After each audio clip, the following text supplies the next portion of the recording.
Todo el mundo ha oído hablar del apartheid, el sistema brutal de segregación racial que rigió en Sudáfrica entre 1948 y 1994.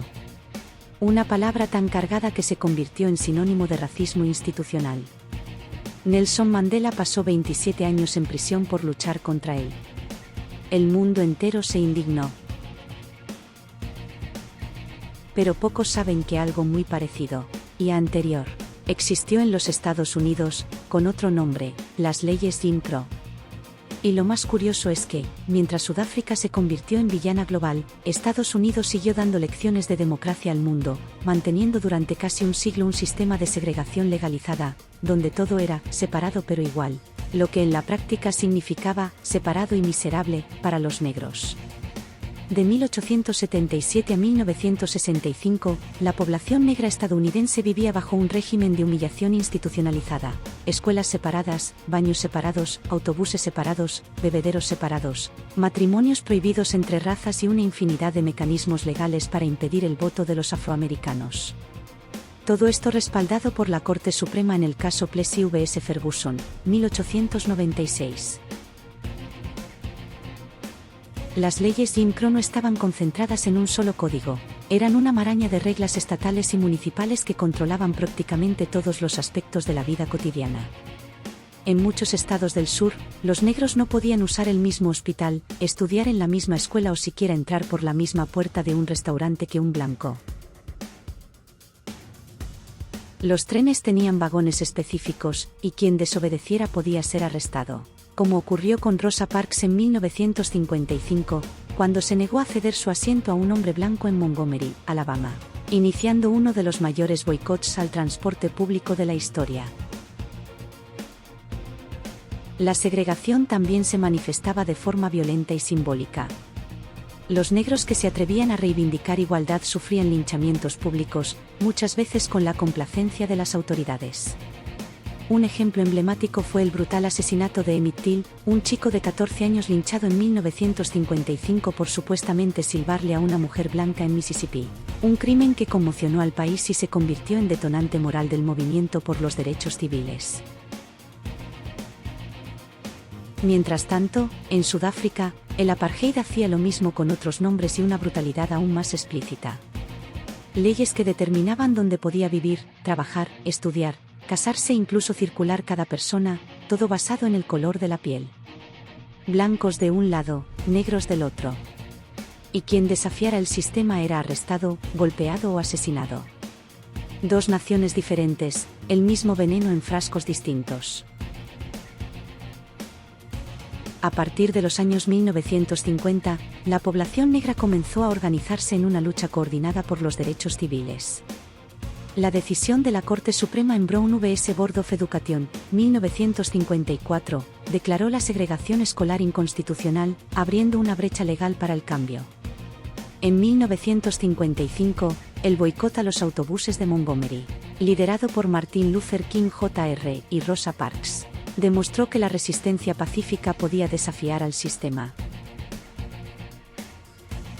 En 1963, más de 250.000 personas marcharon sobre Washington, donde King pronunció su histórico discurso "I Have a Dream".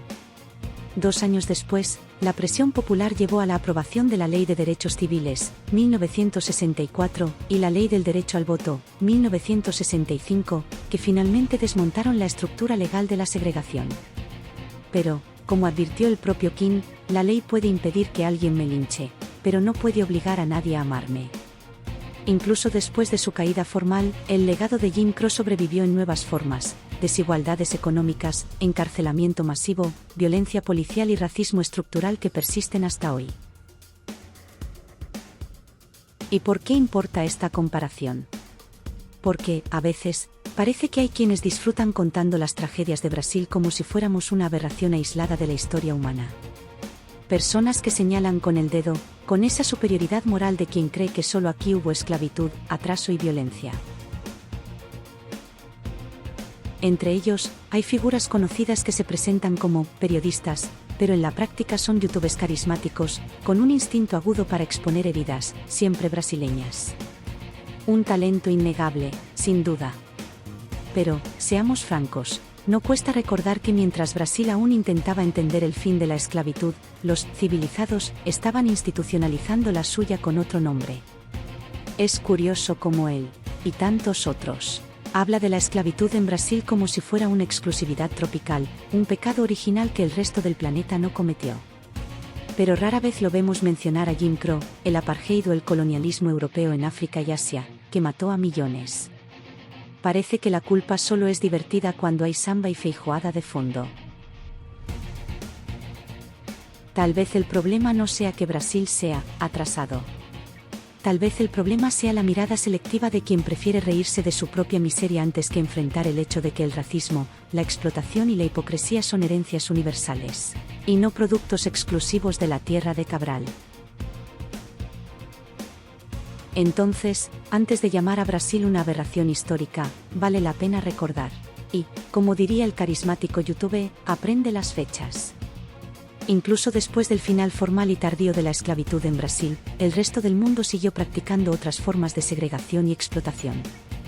Los Estados Unidos abolieron la esclavitud en 1865, pero pronto instauraron las leyes Jim Crow, 1876-1965, que impusieron la segregación racial durante casi un siglo. Brasil abolió la esclavitud en 1888 y, aunque el racismo estructural persistió, la Constitución de 1891 ya no preveía segregación legal entre blancos y negros. Mientras Sudáfrica vivía el apartheid, 1948-1994, Brasil ya elegía diputados negros y mantenía escuelas mixtas desde las primeras décadas del siglo XX. Y, al final de cuentas, el racismo sigue siendo global, solo cambia el idioma con el que se disfraza. Y ya que mencionamos las leyes Jim Crow, vale entender de dónde viene ese nombre. Porque antes de ser un conjunto de normas racistas, Jim Crow fue literalmente un personaje inventado para burlarse de los negros. El símbolo de la segregación estadounidense nació en el escenario, antes de llegar a las leyes. Jim Crow no fue una persona real, y mucho menos el autor de las leyes que llevaron su nombre.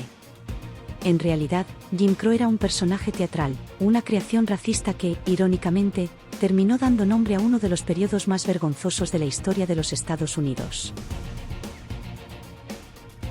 Hacia 1830, un actor blanco llamado Thomas Dartmouth Rice creó y popularizó en los escenarios de los llamados minstrel shows una figura caricaturesca llamada Jim Crow.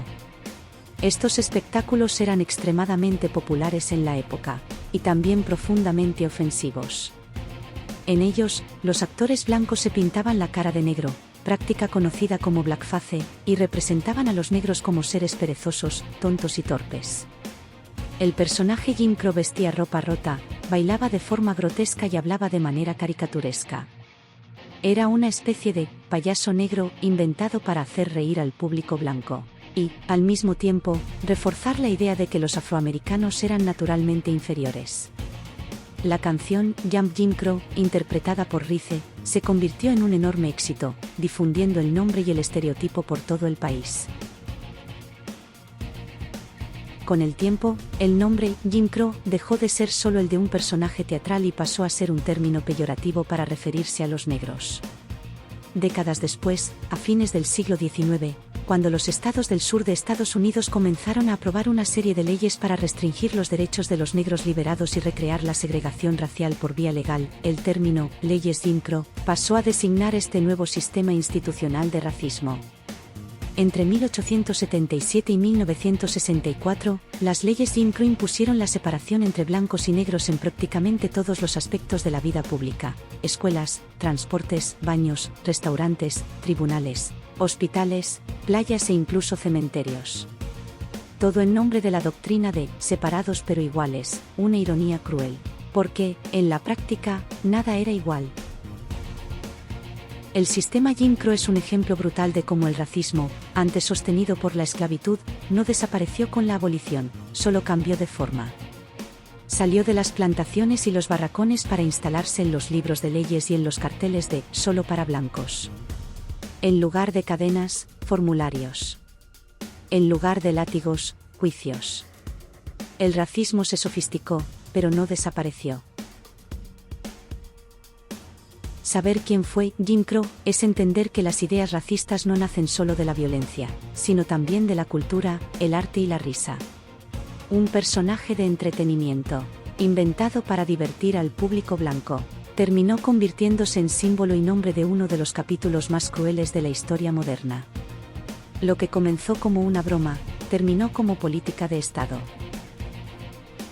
Si te gustó el vídeo, compártelo con tus amigos para ayudar al canal a crecer. Y luego, dale like, suscríbete y activa la campanita para no perderte los próximos vídeos.